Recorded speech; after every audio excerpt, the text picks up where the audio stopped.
İnternet Vakfı organizasyonuyla ilimizde bulunan 50 yetim evladımıza inşallah 50 tane bisiklet dağıtmak suretiyle Elhamdülillahi Rabbil Alemin Errahmanirrahim Maliki yevmiddin İyyâke na'budu ve İyyâke nestaîn İhdina sıratal müstakim sıratal lezîne en'amte aleyhim gayril mağdubi aleyhim veleddâllîn.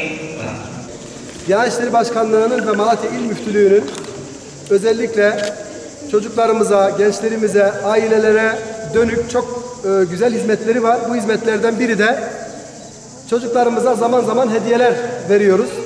Bugün de bazı çocuklarımıza bisiklet hediyemiz olacak. Tabii bu hediyelerimiz bitmeyecek. Sayın Başkanım özellikle yaz kurslarında biz devam eden çocuklarımıza çok düzenli çalışmalar, yarışmalar, programlar yaparak çeşitli ikramlarda ve hediyelerde bulunuyoruz. Bu kursun sonunda da kursa devam eden çocuklarımıza hediyeler vereceğiz.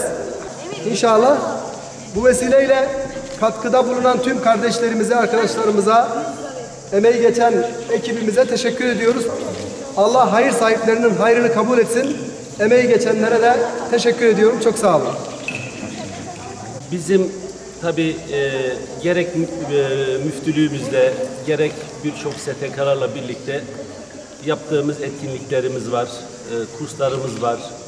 Bizim semt konaklarında birçok yerde etkinliklerimiz, kurslarımız var. Müftülüğümüzle birlikte de çok güzel projeler yapıyoruz. Bu projeleri inşallah önümüzdeki dönem içerisinde daha da yaygınlaştıracağız. Tabii müftülüğümüz bugün böyle bir çocuklarla, bazı çocuklarımıza bisiklet hediye etme, dağıtma programı düzenlemiş. Gerçekten çocukluğumu yaşadım burada. Ben çocukken benim bisikletim olmadı. Her çocuğun hayalinde bir bisiklet olmasını herkes, bütün çocuklar ister. Diyanetimiz çocuklarımızı böyle sevindirecek bir program düzenlemiş. Gerçekten çok mutlu oldum. Ortam da çok güzel. İnşallah önümüzdeki zaman içerisinde bu tür programları yaygınlaştıracağız.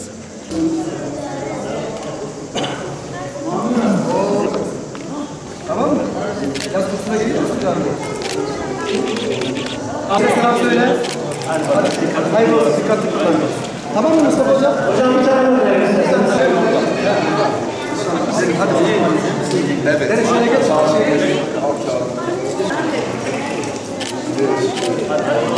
Hayırlı olsun. Ama dikkatli kullanın. Evet, kanlı bir şey verin.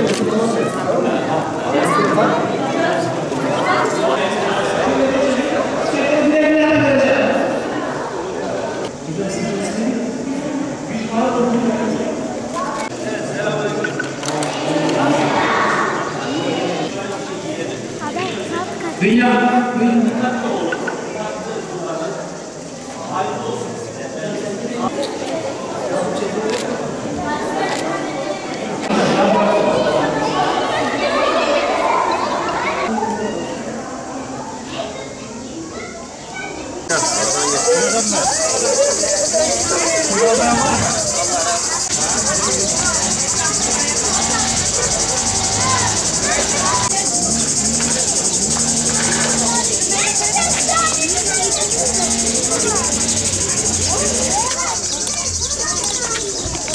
Nasıl gitmiş bu?